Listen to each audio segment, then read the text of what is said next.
The Reformation is really going to be seen in two parts. So, the next part that I want to talk about are wars of religion that happened after the initial movement of the Reformation. One example of such wars happened in France, where French Calvinists, the religion started by John Calvin, French Calvinists were called Huguenots. Huguenots is the name for French Reformation or French Protestants. They're going to be accused as a group of heresy against the Catholic government and religion of France. And the French government is going to pass this general edict in 1536 calling for their extermination. And this is the first time that we see, religious groups in Europe wanting this Reformation and wanting to protest the Catholic Church and being accused of doing so as a group. Whereas before it was just individuals being accused of heresy. Now it's a group being accused of heresy. The most famous event that was sparked from this was called St. Bartholomew's Day Massacre. And it started at a wedding between a royal Catholic and a Protestant. The royal Catholic was Prince Margaret, whose mother was Catherine de' Medici.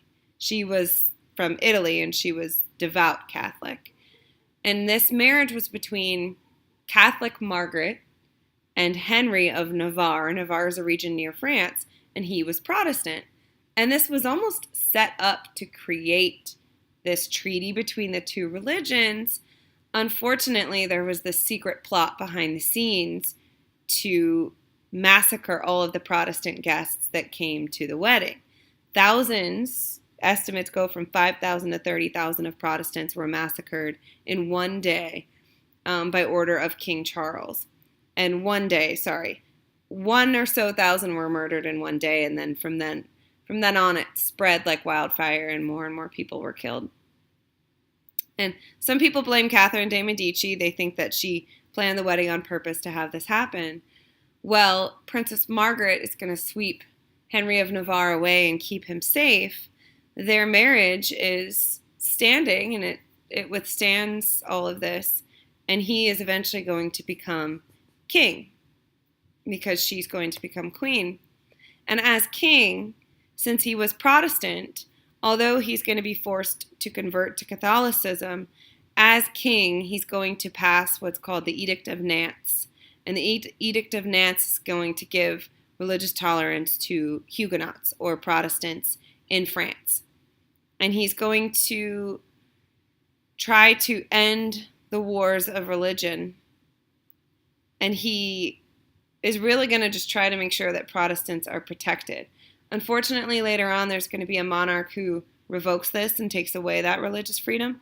But for now, we see Protestants given a little bit of freedom in France after all of this violence. So here's an image of St. Bartholomew's Day Massacre. Here's King Charles, the one that was okay with the massacre, that almost issued it. And then here's King Henry IV, who's going to become the King of France. In England, people always love these stories. It's a little bit different of how this new religion is created and how this war happens. The Pope is going to refuse to annul a marriage between King Henry VIII of England and his marriage to Catherine of Aragon. And the reason he wants to annul this marriage is simply because he has found another woman that he believes he wants to marry, Anne Boleyn. And he is going to be refused this divorce, basically a divorce, because it's not allowed in the Catholic Church. And when the Pope refuses it, King Henry VIII, who was already very, very powerful, is going to make the bold decision to break away from the church. He doesn't do it just because of the marriage. He does it because he's sick of the Pope having power over England. He wants to collect money from the monasteries. And so he just wants to challenge the Pope's authority as well as getting the annulment from his first wife. So he's going to challenge the Pope's authority and he's going to break away from the church. And what he does is he steals from the monasteries as he's, kicking some of the monks out of England. He takes some of the money from them. And he's going to create a new religion, a new church called the Church of England, and sometimes called the Anglican Church. And this church is going to be headed by the King or Queen of England, called the Act of Supremacy. They're going to have supreme rule over not only the political aspect of England, but the religious aspect of England now. The church is almost identical to the Catholic Church, just a couple of looser rules like allowing divorce and not having the Pope in charge of you. So here's King Henry VIII. Women loved him at the time. When we talk a little bit more about absolute monarchs, we could talk about all of his wives, but he is going to divorce 2, behead 2, and then 1 is going to die in childbirth, and his last wife is going to outlive him when he gets really old and can't leave his bed. But one of his main goals is to have a son, and with his kids, he wants to try to make sure that the Protestant religion that he created, the Church of England or the Anglican Church, stays intact. His first son, Edward, is very sickly, and he's going to die really early on when he becomes king. And the Protestants try to do whatever they can to prevent Henry's firstborn daughter from becoming queen because she is Catholic.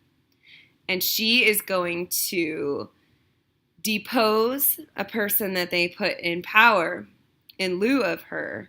The Protestants in England actually tell Mary, you're not going to be queen. Your cousin, Lady Jane Grey, is going to be queen instead because she is Protestant. Lady Jane Grey becomes queen, but she only is queen for 9 days because Mary and her followers have her executed. Mary is going to further her Catholic ties by marrying the King of Spain, Philip II, who's a Habsburg, very, very Catholic. And she was often called Bloody Mary for slaughtering so many Protestants in her attempt to make England Catholic again. So she's going to burn a lot of people at the stake. You're going to see a lot of killing in her time. And again, even though that's bad, it is kind of common for the time period, but the fun tale is to talk about Bloody Mary and how many people she killed. She is not going to hold her reign for too long. She actually, some people think that she has a stomach tumor, and that stomach tumor is going to make her life cut pretty short. So she does not have an heir. And the throne then is up for grabs for her younger half-sister, Elizabeth, Queen Elizabeth I. Elizabeth was a Protestant, so she's going to carry on the Church of England for Henry VIII. She is going to name the Church of England the official church. She is going to become the leader, the Act of Supremacy, and she's going to even fight a struggle against Catholic nations, specifically Spain. Mary's husband, Philip II, is still King of Spain, even though Mary has passed, and he's going to challenge Elizabeth's rule. And what he's going to do is he's going to send an invasion of 130 well-built, strong Spanish ships, titled the Spanish Armada, to invade England in retaliation for Elizabeth supporting Protestants. And unfortunately, with bad winds, with ships crashing into cliffs, ships crashing into each other, not being able to attack with the cliffs of England, Philip is going to lose a lot of his men and a lot of his ships, as Elizabeth famously stands there watching all of this happen. And the Spanish Navy is going to be defeated in the Spanish Armada. It's going to allow England to become more powerful, and it's going to make England solidified as a Protestant nation. So here's a fun video from a movie on Elizabeth that you can watch if you download this on Edmodo. One of the last wars to talk about happened in Germany. It's called the 30 Years' War, so hopefully you can guess how long it lasted. And it was fought between Protestant German princes and the Catholic Holy Roman Emperor, the Habsburg family at the time. Germany was different at this time. It was split into a bunch of different regions. They were not unified as a nation at all. It was a bunch of different regions like Bohemia, maybe you've heard of. And each of them is going to want to do something different. Some are going to want to be Catholic, some are going to want to be Protestant, and they're going to fight this almost civil war against each other that devastates Germany. 1/3 of German towns are destroyed, 8 million people die, 40% of the German population is killed, either in fighting or famine or everything that happens during war. So they decide that they need to end it quickly, and it ends with a treaty called the Treaty of Westphalia. And the treaty is going to be one of the best treaties in history where they say, you know what? We have several German city-states, like 40 different German city-states. Why don't we just let each city-state choose its own religion? Some choose to be Protestant and some choose to remain Catholic. So the region near the Netherlands, the Protestant Netherlands, is going to be given independence from Catholicism. They're going to become Protestant. And you can see on this map, you can see all of the different German states, and it doesn't even show all of them. Maybe you can recognize Saxony, Burgundy, Bavaria. But in the green areas, these were all Germanic states. These are all the states that are going to want to become Lutheran or Protestant. And then in the purple, you'll see all the regions that wanted to stay Catholic. And this is just a good map overall to see where the Protestant Reformation really took hold. So you see where Calvinism was being practiced in Switzerland. Scotland's going to really take that on. And then you see where Catholicism's going to have a strong hold still.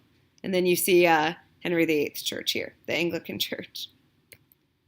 Here are all the different branches that came from the Protestant Reformation. And here I broke this down so you could make sure you know that it's for protest and reform. And this you can just look at. So here we see the main Protestantism with Martin Luther creating Lutheranism. Here are other religions like Calvin, John Calvin.